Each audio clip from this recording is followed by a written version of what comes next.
Welcome back, everyone. So here's a gun that I haven't featured on the channel in quite a while.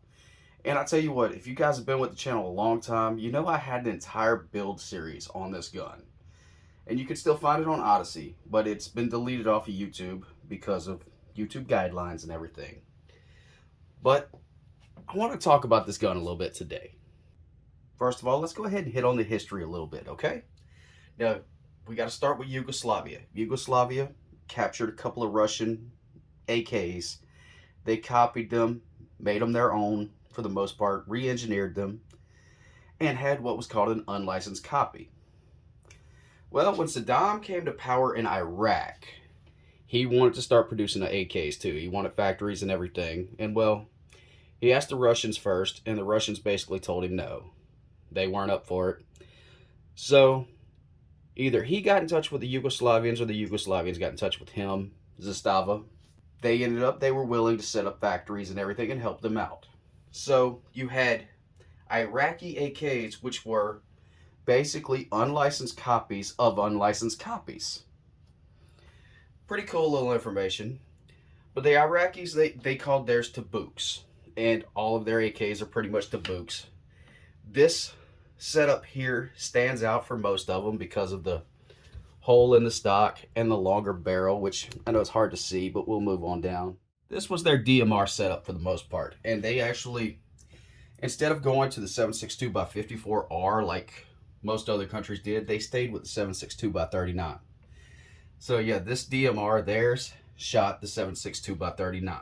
Definitely made their DMRs less effective than other countries because the 7.62x39, of course, with its arch and everything, being fired out of a longer barrel, it allowed it to go a little bit further, but not much further.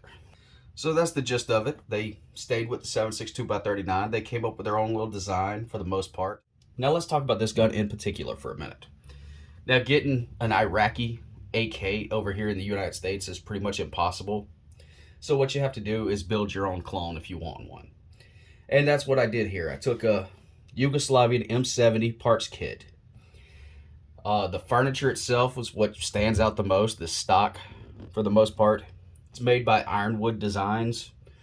Unfortunately, they're no longer around. The main guy running it, he passed away shortly after me getting this furniture set up. But that's one other thing that makes this rifle kind of special at the same time. I've got one of the last few furniture sets from Ironwood Designs at this point. But moving on down, it being a Yugoslavian M70 kit, military kit, it does have the release button for the dust cover here. I left that intact on here because I actually like it. I find it makes everything easier once you learn how to use it. Standard sights, standard pretty much everything.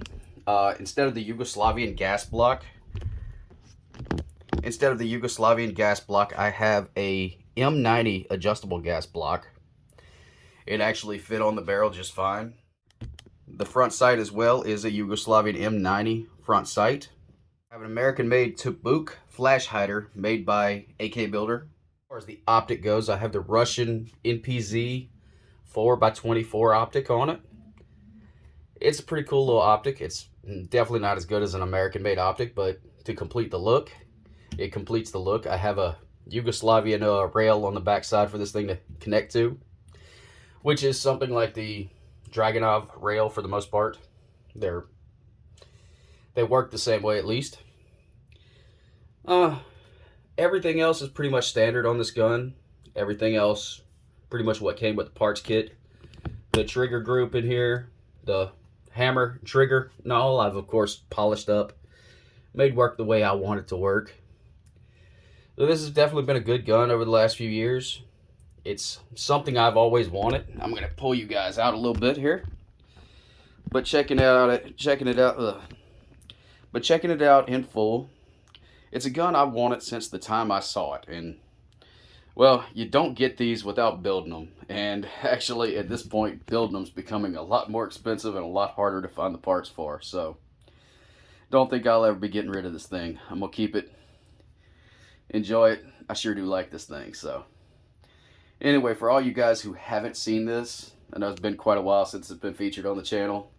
This is her. This is probably One of my favorite AK. In fact, my logo for YouTube actually has my little werewolf holding one of these up. So, yeah, awesome little gun. Anyway, thanks for taking this little journey with me, walking back through the build. Thanks for watching, everyone. Later.